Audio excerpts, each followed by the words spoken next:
जी बिस्मिल्लाहिर्रहमानिर्रहीम। मैं हूँ श्याम उमर, आपका फ़िज़िक्स टीचर। आज हम जो टॉपिक स्टार्ट करने जा रहे हैं उसका नाम है मोशनल ईएमएफ।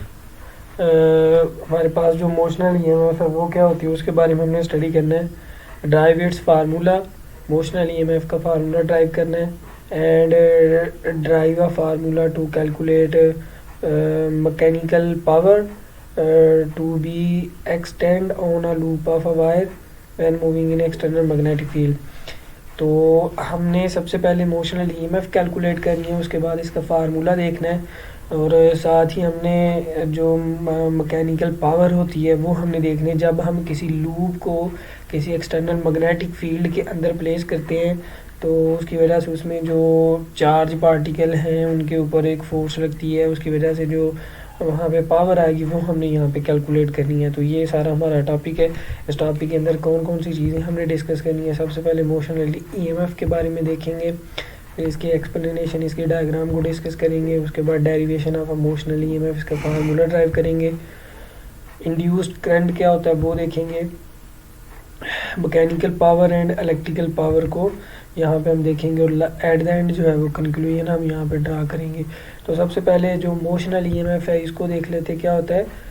इसकी यहाँ पे जो डेफिनेशन लिखी हुई है, the EMF induce in a conductor when it is move across a magnetic field is called motional EMF. जब कभी कोई कंडक्टर मैग्नेटिक फील्ड के अंदर मूव करता है तो उसके मूव करने की वजह से जो वहाँ पे ईएमएफ इंड्यूस होती है, जिसको हम बैक ईएमएफ भी कहते हैं, जो ईएमएफ इंड्यूस होती है इसी को ही हम मोशनल ईएमएफ कहते हैं। चूँकि ये मूव करने की वजह से ईएमएफ प्रोड्यूस होती है, इस वजह से इसको मोशनल ईएमएफ कहते हैं। तो derivation of a formula of a induce EMF, let us consider we have a current carrying conductor, let us consider we have a rod, जो कि हमारे पास कंडक्टिंग रॉड है जिसकी लेंथ डी प्लेस की हुई है। यहाँ पे लिखा हुआ consider a conductor having length L is place on a conducting rails S. एक हमारे पास कंडक्टिंग रेल्स है, उसके ऊपर नेक्स्ट आगे इसकी डायग्राम है, आपको समझ आ जाएगी। उसके ऊपर हमने प्लेस किया where C and D are connected with a galvanometer. C और डी उसके दो एंड्स हैं उस रॉड के, उनको हमने गल्वेनोमीटर के साथ अटैच किया। गल्वेनोमीटर हमारे पास एक ऐसी डिवाइस होती है जो कि करंट की डिटेक्शन के लिए यूज़ होता है। जब हम वहाँ पे मूव करवाएंगे तो हमें कैसे पता चलेगा कि वहाँ पे मोशनल ईएमएफ प्रोड्यूस हो गया, तो ये गल्वेनोमीटर हमें वहाँ पे बताएगा। मैग्नेटिक फील्ड बी, और वहाँ पे उस कंडक्टिंग उस जो हमारे पास रॉड है जिसकी लेंथ एल है उसको हमने मूव करवाना है इन एक्सटर्नल मैग्नेटिक फील्ड। तो वो मैग्नेटिक फील्ड बी जो है उसकी वैल्यू माइनस बी के अलोंग द जी एक्सिस, उसकी डायरेक्शन होगी नेगेटिव जी एक्सिस, इस वजह से नेगेटिव के आया है, इज अप्लाइड परपेंडिकुलर। और ये जो हमने रॉड को वहाँ पे रखना है और उसको परपेंडिकुलरली हमने वहाँ पे प्लेस करना है, मैग्नेटिक फील्ड के परपेंडिकुलर हमने रखना है, which is directed into plane of a rail, जो कि प्लेन ऑफ अ रेल के बिल्कुल परपेंडिकुलर होगा, and denoted by a cross. और वहाँ पे मैग्नेटिक फील्ड जो मौजूद होगा उसको जो सिंबल है जिसे हमने शो करना है क्रॉस से करना है। और क्रॉस का सिंबल हमने पढ़ा हुआ है कि अगर क्रॉस हो तो magnetic field into the plane होता है, और अगर डॉट हो तो magnetic field out of the plane होता है। नेक्स्ट हमारे पास, मैं पहले आपको फिगर यहाँ पे बता देता हूँ कि हमारे पास यहाँ से लेकर यहाँ तक ये रॉड पड़ा हुआ है, इसकी लेंथ डी है, और ये जो हमारे पास ये वाला और ये वाला ये हमारे पास रेल्स है जिसको एस से हम डिनोट करते हैं। इस रेल के ऊपर हम इस कंडक्टिंग रॉड को प्लेस करेंगे, इस रॉड को प्लेस करेंगे तो इसके ऊपर जो है वो इस तरह से मूव करेगा। जब इसको मूव करवाएंगे तो इसमें करंट प्रोड्यूस होगा, ये नेक्स्ट बात करेंगे। लेकिन फ़िलहाल आप देखें ये रेल्स के ऊपर एक हमारे पास कंडक्टर पड़ा हुआ है जिसकी लेंथ डी है, इसके दो एंड है, एक इसका एंड ए है, दूसरा इसका एंड बी है। तो मतलब इसको हम सी और डी एंड भी कह सकते हैं। तो यहाँ पे सी और डी एंड को एक गल्वेनोमीटर के साथ अटैच किया हुआ है। ये जो क्रॉस है यहाँ पे मैग्नेटिक फील्ड को शो करते हैं। तो यहाँ पे हमने इसको इस तरह से भी लिया हुआ है कि जो एक्स एक्सिस है उसको हॉरिजॉन्टल लाइन लिया हुआ है, ये पॉजिटिव है ये नेगेटिव है, जबकि जो वर्टिकल अपवर्ड लाइन है और डाउनवर्ड लाइन है इसको हमने पॉजिटिव वाई एक्सिस लिया हुआ है, और ये जो लाइन बिल्कुल बाहर की तरफ आ रही है इसको पॉजिटिव वाई एक्सिस, तो बाहर को बिल्कुल सामने जो हमारे फेस की तरफ बाहर को लाइन निकल रही है इसको हम शो इस तरह से टिल्टेड फॉर्म में इसको इस तरह से हमने शो किया, और नेगेटिव जो जी एक्सिस है उसको हमने यहाँ पे इस तरह से शो किया गया। तो जैसे कि मैग्नेटिक फील्ड की जो वैल्यू थी वो B is equal to minus B k थी, तो के अलोंग द जी एक्सिस होता है माइनस है, तो ये वाला प्लस जी एक्सिस है और ये वाला माइनस जी एक्सिस है। तो मैग्नेटिक फील्ड की डायरेक्शन जो है वो माइनस बी के थी, तो के जो है वो माइनस के आता है, तो minus k along the negative z axis होता है। तो यहाँ पे जो आप देख सकते हैं ये नेगेटिव इस अलोंग मैग्नेटिक फील्ड प्रोवाइड किया, और ये जो लाइन है ये इनटू द वाइट बोर्ड है या into the plane of the plane है, तो ये हमारे पास ये क्रॉस भी into the plane of show कर है। तो ये हमने मैग्नेटिक फील्ड को शो किया हुआ है। तो यहाँ पे आप देख सकते हैं कि the galvanometer show deflection when rod is move to and fro over the rail with constant velocity. वो कह रहा है कि जब आप इस रेल को टू एंड फ्रो इस तरह से आगे पीछे इस मैग्नेटिक फील्ड के अंदर मूव करवाएंगे तो इस गैल्वेनोमीटर के अंदर डिफ्लेक्शन शो होगी। It means EMF is induce in a current. ये जो डिफ्लेक्शन है बेसिकली हमें यहाँ पे इंडिकेट करेगी कि इसके अंदर ये EMF इंड्यूस हो गई है। The charges inside the rod move with velocity v is equal to V I. यहाँ पे अगर आप देखें तो ये जो चार्जेस हैं इसके अंदर वो मूव करेंगे, ये चार्जेस यहाँ पे इस तरह से मूव करेंगे, इस वजह से ये एक्सटर्नल करंट यहाँ पे प्रोड्यूस होगा। जब ये इस तरह से टू एंड फ्रो मूव करवाएंगे इस कंडक्टर को, तो इस कंडक्टर के अंदर मौजूद जो पॉजिटिव और नेगेटिव चार्ज हैं वो मूव करेंगे। वो किस वेलोसिटी के साथ मूव करेंगे? The charge inside the rod move with velocity v is equal to V I. तो यहाँ पे वो वी आई से मूव करेंगे, तो चूंकि आई के साथ प्लस है इस वजह से ये पॉजिटिव एक्स एक्सिस के लोग मूव करेंगे, तो ये इसके अंदर मूव चार्जेस के ऊपर जो फोर्स लगेगी वो पॉजिटिव एक्स एक्सिस के लोग यहाँ पे फोर्स लगेगी। When rod is move across the magnetic field toward right end experience is a magnetic force given as. तो इस तरह से मैं इस फिगर को एक दफ़ा फिर से एक्सप्लेन कर देता हूँ। हमारे पास ये दो कनेक्टिंग रेल्स हैं। कनेक्टिंग रेल्स इस वजह से कहते हैं कि इनके अंदर से करंट जो है वो प्रोड्यूस हो सकता है। इस कनेक्टिंग रेल्स जो है इसके ऊपर हमने एक कंडक्टर प्लेस किया, और कंडक्टर के दो एंड है, एक इसका एंड जो है वो सी है, दूसरा इसका एंड जो है वो डी है। सी और डी के साथ हमने ये गैल्वेनोमीटर अटैच किया हुआ है। तो जब ये यहाँ पे हम इसको एफ एक्सटर्नल फोर्स जब इसके ऊपर लगाते हैं, ये एफ एक्सटर्नल फोर्स है, तो ये फोर्स लगाने से लेफ़्ट से राइटवर्ड फोर्स लगाते हैं, तो इसके अंदर ये जो है वो एक जो मौजूद चार्ज पार्टिकल है उनके ऊपर फोर्स लगेगी और वो वी वेलोसिटी के साथ मूव करेंगे। जब वो चार्ज पार्टिकल यहाँ पे मूव करते हैं तो इसके अंदर एक करंट प्रोड्यूस हो जाता है एक्सटर्नल सर्किट में। जब ये करंट किसी भी गैल्वेनोमीटर के अंदर से मूव करता है तो उसकी नीडल को वाइब्रेट करवाता है, तो हमें पता चलता है कि वहाँ पे करंट जो है वो फ्लो कर रहा है। तो इस तरह से जब भी किसी कंडक्टर को एक्सटर्नल मैग्नेटिक फील्ड के अंदर खुद से मूव करवाते हैं तो उसके अंदर चार्ज के ऊपर फोर्स लगती है, वो चार्ज मूव करते हैं किसी वेलोसिटी के साथ, तो इस वजह से एक्सटर्नल करंट प्रोड्यूस हो जाता है। अब यहाँ पे तीन किस्म की फोर्सेस हमने पढ़ी। अभी फ़िलहाल हमने सिर्फ एक फोर्स पढ़ी है, ये फोर्स पढ़ी है जो हम खुद से प्रोवाइड कर रहे हैं, खुद से उसको पकड़ के दाएं बाएं टू एंड फ्रो मूव करवा रहे हैं। एक तो ये फोर्स है। अभी दूसरी फोर्स की अगर हम बात करें, चार्ज पार्टिकल यहाँ से इस तरह मूव करेंगे, चार्ज पार्टिकल इस तरह से बाहर एक्सटर्नल सर्किट में एंटी क्लॉकवाइज मूव करेंगे। अब ये चार्ज को मूव करवाने के लिए भी तो एक फोर्स चाहिए। इस फोर्स को ये यहाँ पे इस तरह से ये चार्ज को इस तरह से जो एंटी क्लॉकवाइज मूव करवाती है, इस रॉड के अंदर से चार्ज पार्टिकल को मूव करवाती है, तो चार्ज पार्टिकल के ऊपर तो फोर्स लग रही है, तो ये फोर्स इस एक्सटर्नल मैग्नेटिक फील्ड की मदद से लग रही है, इस वजह से इसको मैग्नेटिक फोर्स कहते हैं। मैग्नेटिक फोर्स का फार्मूला अगर आप देखें, मैग्नेटिक फोर्स को FFM से डिनोट करते हैं और is equal to Q is a charge particle. जो इस कंडक्टर के अंदर जो रॉड है इसके अंदर जो चार्ज पार्टिकल हैं ये यहाँ पे Q है, V is the velocity of a charge particle, यहाँ पे जो चार्ज पार्टिकल जिस वेलोसिटी के साथ मूव करेंगे, B is a external magnetic field. तो ये हमारे पास जो है वो फोर्स होना चार्ज पार्टिकल का फार्मूला ये है, और ये चार्ज के ऊपर फोर्स किस वजह से लगती है, मैग्नेटिक फील्ड की वजह से। इसको हमने यहाँ पे एफ का नाम दे दिया है। नेक्स्ट आप यहाँ पे देख सकते हैं v की वैल्यू पुट करें तो पीछे हम पढ़ के आ चुके हैं v is equal to V into I unit vector. एक क्रॉस बिल्कुल ऐसे आ गया। b की अगर हम वैल्यू देखें तो माइनस बी के यूनिट वैक्टर था, ये माइनस जो है वो स्टार्ट पे लिख दिया मैंने।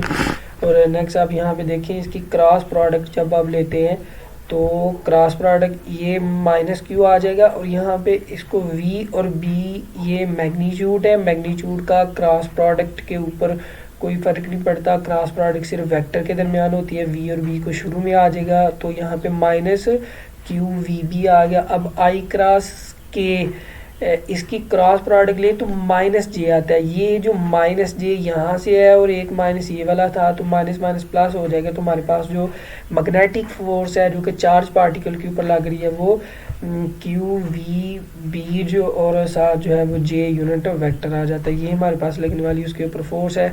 आप यहाँ पे देख सकते हैं कि यहाँ पे इस रॉड के अंदर मौजूद दो किस्म के चार्जेस होंगे, पॉजिटिव चार्ज भी होंगे, नेगेटिव चार्ज भी होंगे। पॉजिटिव चार्ज जो है वो एक डायरेक्शन में मूव कर जाएंगे और नेगेटिव चार्ज जो है वो एक डायरेक्शन में मूव करेंगे जब ये यहाँ पे मैग्नेटिक फोर्स लगेगी। मैग्नेटिक फोर्स बेसिकली चार्ज के ऊपर लगती है, यहाँ पे पॉजिटिव चार्ज भी है, नेगेटिव चार्ज भी है, तो ये फोर्स लेफ्टवर्ड भी लगेगी और राइटवर्ड। इसको देख लेते हैं किस तरह से। The magnetic force acting on positive charge is always positive Y axis, तो यहाँ पे पॉजिटिव वाई एक्सिस ऊपर की तरफ है, तो मतलब यहाँ पे जो चार्ज पार्टिकल है पॉजिटिव उनके ऊपर जो फोर्स लगती है वो ए की तरफ लगती है। ये जो ए पॉइंट ए के साथ प्लस लिखा हुआ है, ये प्लस बेसिकली पॉजिटिव चार्ज की वजह से लिखा हुआ है, तो पॉजिटिव चार्ज जो है वो ए की तरफ मूव करेंगे। The magnetic force pushes positive charge toward end A, तो ये ए की तरफ मूव करेंगे। The magnetic force acting on negative Q charge, ये जो इसके राड के अंदर मौजूद नेगेटिव क्यू चार्जेस हैं in a rod will be along negative Y axis according to the right hand rule. Right hand rule की help से अगर हम इसके ऊपर फोर्स देख सकते हैं तो वो आप देख सकते हैं ये नेगेटिव वाई एक्सिस नीचे की तरफ है, तो ये नीचे की तरफ यहाँ पे शो कर रहा है। ये जो बी यहाँ पे इसका साइड है, तो बी के साथ नेगेटिव इस वजह से लगा हुआ है कि इसके अंदर जो चार्ज पार्टिकल मूव करेंगे वो नीचे की तरफ मूव करेंगे, और ये नेगेटिव चार्ज है। Therefore the magnitude force pushes the negative charge toward end B, hence the electric force is inside in the rod along y-axis. The value of electric field is given as, अच्छा भी अब आप यहाँ पे देखें जो negative charge जो positive charge थे वो ए की तरफ मूव करके गए हैं, नेगेटिव चार्ज बी की तरफ मूव करके गए हैं।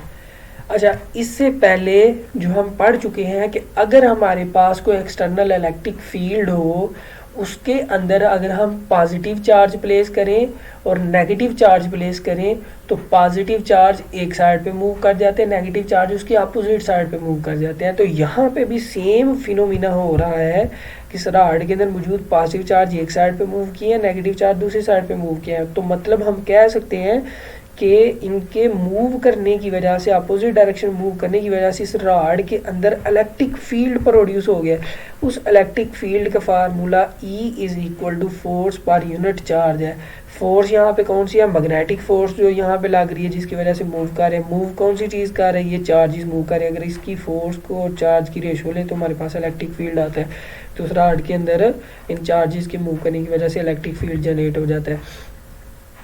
ऊपर हमने जो मैग्नेटिक फोर्स है उसकी वैल्यू फाइंड की थी, ये Q V B J vector जो आ रहा है यूनिट वेक्टर, इसकी वैल्यू अगर हम यहाँ पे पुट करते हैं तो हमारे पास ये आ जाता है क्यू से कट जाएगा, तो जो इलेक्ट्रिक फील्ड है उसकी वैल्यू हमारे पास वी बी जे वेक्टर आ रहा है। ये हमारे पास वेक्टर फॉर्म में है, लेकिन अगर इसको हम इसके मैग्नीट्यूड में लिखते हैं तो एक साइड से जे हट जाएगा, दूसरे साइड से उसका एरो हट जाएगा। तो मैग्नीट्यूड फॉर्म में जब आप लिखते हैं तो ये मैग्नीट्यूड फॉर्म में हमारे पास E electric field will be equal to V into B आता है। V is a velocity of charge particle and B हमारे पास जो है वो एक्सटर्नल मैग्नेटिक फील्ड है जिसकी वजह से ये चार्ज मूव करते हैं। अच्छा जी, नेक्स्ट हम यहाँ पे देखने जा रहे हैं कि चूँकि हमने यहाँ पे इंड्यूस ईएमएफ के बारे में पढ़ना है। अब तक हमने जो कैलकुलेट किया है वो इस रॉड के अंदर जो चार्जेस के मूव करने की वजह से जो इलेक्ट्रिक फील्ड प्रोड्यूस हुआ है वो हमने कैलकुलेट किया जो कि VB है। अगर हम यहाँ पे रिलेशन देखना चाहते हैं इंड्यूस EMF का और इलेक्ट्रिक फील्ड का, तो वो यहाँ पे दिया हुआ है कि epsilon is equal to integration E.dr। तो ये हमारे पास इन दोनों के दरमियान रिलेशन है, ये इलेक्ट्रिक फील्ड है, जबकि ये हमारे पास इंड्यूस EMF का सिंबल है। नेक्स्ट इसके डॉट प्रोडक्ट को ओपन करते हैं तो हमारे पास E.dr cos ऑफ थीटा आता है। अगर आप यहाँ पे देखें तो E is a electric field, dr is a length factor, दोनों एक दूसरे के साथ जो है वो 90 का 0 एंगल बना रहे हैं। अगर आप यहाँ पे इस फिगर में देखें तो यहाँ से लेकर यहाँ तक A से लेकर B तक जो लेंथ है इसको D का नाम दिया हुआ है, और इसके ऊपर हमने स्मॉल सेगमेंट जो dr लिया, दोनों के डायरेक्शन सेम डायरेक्शन होने की वजह से काज यहाँ पे जो 0 आएगा और काज 0 1 के इक्वल आता है, इस वजह से ये आ गया। नेक्स्ट आप यहाँ पे देख सकते हैं कि ये जो डेरिवेटिव ये जो हमने नेक्स्ट यहाँ पे इलेक्ट्रिक फील्ड की वैल्यू पुट की VB, ये हमारे पास dr आ गया। dr इज़ अ लेंथ है फैक्टर, लेंथ इंटीग्रेशन, इस वजह से हम यहाँ पे जो लिमिट अप्लाई करेंगे वो 0 से लेकर D है, मतलब यहाँ पे इनिशियल वैल्यू और यहाँ पे फाइनल वैल्यू दो, ये हमारे पास इसकी इंटीग्रेशन आ गई। VB हमारे पास कांस्टेंट है, ये शुरू में आ जाएगा। इसे dr का डेरिवेटिव लें तो D आता है, इसके ऊपर लिमिट अप्लाई करें तो D - 0 आता है। तो इसके बाद हमारे पास जो इंड्यूस EMF है उसकी वैल्यू VBD आ जाएगी। तो ये हमारे पास इंड्यूस EMF की वैल्यू हमने कैलकुलेट कर ली है।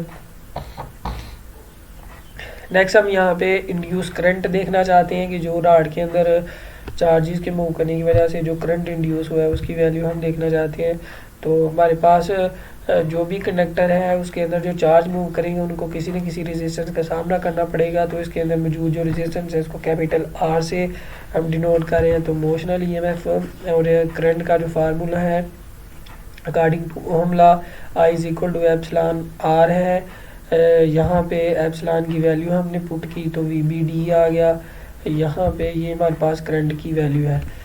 अगर हम यहाँ पे देखें direction of induce current in the loop is such as oppose the cause produce it. अब यहाँ पे जो इंड्यूस करंट प्रोड्यूस हुआ है ये उस काज को अपोज करेगा अकॉर्डिंग टू लेंज़ लॉ, जिस काज की वजह से ये प्रोड्यूस हुआ है। The direction of induce current in the loop is anti clockwise according to Lenz law. यहाँ पे जो इंड्यूस करंट है उसकी direction according to Lenz law anti clockwise होगी। Now rod having length D carrying a current I is present in applied magnetic field B। अब यहाँ पे जो applied magnetic field है B उसकी वैल्यू ये दी हुई है, और जब हम कभी D लेंथ वाले रॉड को इस एक्सटर्नल मैग्नेटिक फील्ड के अंदर प्लेस करके उसको मूव करवाते हैं, the magnetic force FL acting on the rod having length L is equal to DJ is given as. अच्छा भाई यहाँ पे मैंने जैसे कि पहले बता चुका हूँ 3 किस्म की फोर्सेस है। एक फोर्स एक्सटर्नल फोर्स जो हम खुद से अप्लाई करते हैं जिसकी वजह से उसको टू एंड फ्रो मूव करवाते हैं। एक फोर्स जो कि चार्ज पार्टिकल के ऊपर प्रोड्यूस होती है और चार्ज पार्टिकल को मूव करवाती है एंटी क्लॉकवाइज। एक तो ये बात हमारी हो गई, 2 फोर्स। अब ये जो तीसरी फोर्स हमारे पास आ गई है, ये फोर्स किस वजह से लगती है? अब जब अगर हम इसको एक अलग वे से देखें कि जब उसको मूव करवा रहे हैं उसके अंदर एक करंट प्रोड्यूस हो गया है। हमने पहले पढ़ा हुआ है कि जब कभी किसी करंट कैरी कंडक्टर को मैग्नेटिक फील्ड के अंदर प्लेस करते हैं तो उसके ऊपर एक फोर्स लगती है, और ये जो फोर्स है ये इसके करंट के पास होने की वजह से इसके ऊपर फोर्स लग रही। ये फोर्स जो है वो अप्लाइड एक्सटर्नल जो हमारे पास फोर्स है उसकी अपोजिट डायरेक्शन में होगी। तो यहाँ पे अगर आप इसको देखना चाहते हैं, आई इज़ अ करंट जो उस रॉड में से करंट पास कर रहा है, एल उसकी लेंथ है, बी उसका वहाँ पे प्रेजेंट एक्सटर्नल मैग्नेटिक फील्ड है। तो ये हमारे पास उसका फार्मूला है। मैं एक दफ़ा फिर से बताता चलूँ कि ये अकॉर्डिंग टू लेंज़ लॉ उसने बताया कि करंट जिस काज की वजह से प्रोड्यूस होता है उस काज को स्टॉप करना चाहता है। करंट प्रोड्यूस हुआ है उसकी फोर्स लगने की वजह से, एक्सटर्नल फोर्स की वजह से, मूव करवाने की वजह से, तो करंट जो है उस फोर्स को स्टॉप करना चाहेगा, उस फोर्स को अपोज करेगा। तो फिर उसको अपोज करने के लिए ये जो यहाँ पे फोर्स लग रही FL वो इस एक्सटर्नल फोर्स के अपोजिट डायरेक्शन में लगेगी, ये उसको अपोज करेगी। तो फिर हमें वहाँ पे मूव करवाने के लिए, जब एक दफ़ा करंट प्रोड्यूस हो जाता है उस कंडक्टर के अंदर, उसको मूव करवाने के लिए हमें ज़्यादा एफर्ट करना पड़ेगी, हमें ज़्यादा एक्सटर्नल फोर्स को बढ़ाना पड़ेगा, क्योंकि उसके अपोजिट डायरेक्शन में अब फोर्सेज जनरेट होगी, जिसका फार्मूला ये दिया हुआ है। अगर हम यहाँ पे एल और बी की वैल्यू पुट करते हैं, जैसे कि एल की वैल्यू ये दी हुई है डी जे, यहाँ पे इसकी वैल्यू पुट की, बी की वैल्यू माइनस बी के ये पुट की, माइनस शुरू में आ गया करंट के साथ। तो नेक्स्ट आप यहाँ पे देख सकते हैं डी और बी ये मैग्नीट्यूड है, ये मैग्नीट्यूड शुरू में आ जाएंगे। तो उसके बाद जे वेक्टर है और के यूनिट वेक्टर, इसकी क्रॉस प्रोडक्ट लें, जे क्रॉस के इज इक्वल टू आई होता है। तो हमारे पास नेक्स्ट जो है वो आई आ जाएगा, ये नेगेटिव साइन है आई के साथ हमने लिख लिया। तो ये हमारे पास जो है वो जो उसके ऊपर लगने वाली फोर्स है वो हमारे पास आ गई F L. The magnetic force acting on a current carrying the R in opposite direction to the applied external force, जैसे कि मैंने बताया था वो एक्सटर्नल जो अप्लाइड फोर्स है उसके अपोजिट डायरेक्शन में होगी। The magnitude of this magnetic force is given as, ये जो पीछे हमने फार्मूला ड्राइव किया है इसका जो मैग्नीट्यूड फॉर्म में अगर हम लें तो हमारे पास F L is equal to I D B आता है। जो माइनस आई था उसको हमने नेगलेक्ट कर दिया, चूँकि माइनस जो है वो बेसिकली डायरेक्शन को बताता है, जे भी डायरेक्शन को बताता है, सॉरी जो आई है वो भी डायरेक्शन को बताता है। जैसे कि आप ये देख सकते हैं माइनस आई वेक्टर जो है ये यूनिट वेक्टर इसकी डायरेक्शन को बताता है। जब यहाँ से इसको इग्नोर कर देंगे तो हमारे पास इसका मैग्नीट्यूड फॉर्म में ये फार्मूला आ जाएगा। अगर आप यहाँ पे देखें तो पीछे जो हमने वैल्यू फाइंड की है करंट की, वो हमारे पास वैल्यू थी, अच्छा ये जो बी डी है एज इटा आ जाएगा, ब्रैकेट के अंदर लिख लिया। आई की वैल्यू हमारे पास V B D over R आ रही थी, तो ये हमने आई की वैल्यू पुट की। नेक्स्ट आप देख सकते हैं v जो है वो ऐसे ही आ जाएगा, बी से मल्टीप्लाई बी स्केयर डी से डी स्केयर, नीचे हमारे पास आर आ गया। ये हमारे पास जो है वो था इसके जो प्रोड्यूस होने वाला फोर्स है अकॉर्डिंग टू लेंज लॉ, उसकी वैल्यू हमारे पास ये थी। नेक्स्ट हम देखने जा रहे हैं कि जो मैकेनिकल पावर है वो हमारे पास उसकी वैल्यू क्या आती है। मैकेनिकल पावर बेसिकली इसका जो फार्मूला है वो हमारे पास है P M is equal to F L V, ये जो according to Lenz law force आती है जो कि अपोजिंग फोर्स है एक्सटर्नल फोर्स के अपोजिट डायरेक्शन में है, उसकी प्रोडक्ट उसमें जो वेला चार्ज पार्टिकल जिस वेलोसिटी के साथ मूव करें इनकी प्रोडक्ट जो है बेसिकली मैकेनिकल पावर होती है। The rate of doing work is called a mechanical power and is given as, तो हमारे पास ये जो है उसकी डेफिनेशन भी है, नीचे इसका फार्मूला भी है। एफ एल जो हमने पीछे कैलकुलेट किया है उसकी यहाँ पे वैल्यू पुट करते हैं तो हमारे पास ये एफ एल की वैल्यू पुट करने से ये आ जाता है वी, बिल्कुल लास्ट ऐसे आ जाती है वी से मल्टीप्लाई होकर हमारे पास जो मैकेनिकल पावर है उसका फार्मूला आ जाता है V square B square D square over R. This one is the first equation. Now we discuss about electrical power. Electrical power क्या होती है? The rate of energy dissipated in the loop having resistance R due to current I is due to induce current I is called electrical power. अच्छा भाई, जब ये current produce हो जाता है आई उसके मूव करने की वजह से जो रेजिस्टेंस होती है उससे जो रेजिस्टेंस की वजह से जो एनर्जी डेसिपेट होती है। अब देखें भाई, जो अगर कभी कोई वायर है उसके अंदर से बहुत ज़्यादा देर के लिए अगर करंट पास करता है तो वायर हीट अप हो जाती है। वो हीट कहाँ से आती है? वो चार्ज जब मूव करते हैं तो उस वायर के अंदर मौजूद जो रेजिस्टेंस है उस रेजिस्टेंस के ख़िलाफ़ वहाँ पे चार्ज पार्टिकल को वर्क करना पड़ता है और वर्क ही हीट के तौर पे वहाँ पे अपीयर होते हैं।